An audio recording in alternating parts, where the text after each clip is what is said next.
నవ్వొచ్చింది కదా.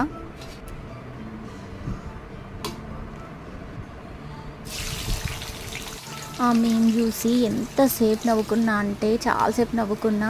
చిన్నప్పుడు నావన్నీ జ్ఞాపకం వచ్చినాయి. నిజంగా నేను కూడా చిన్నప్పుడు ఈ సినిమా 'సూర్యవంశం' సినిమా వినోద్ థియేటర్లో చూసినప్పుడు అనుకునేదాన్ని నేను కూడా మీనాలాగా కలెక్టర్ అయిపోవాలి, బాగా చదువుకోవాలని అనుకునేదాన్ని.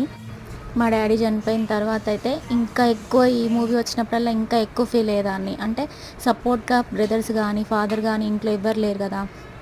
పెళ్ళైతే నాకు హస్బెండ్ అట్లాంటి హస్బెండ్ రావాలి, నన్ను బాగా చదివిపియాలి, నేను గొప్ప పొజిషన్లో ఉండాలని ఫుల్ ఊహించుకునేదాన్ని. ఎంతైనా నా పేరు ఊహ కదా, ఎప్పుడు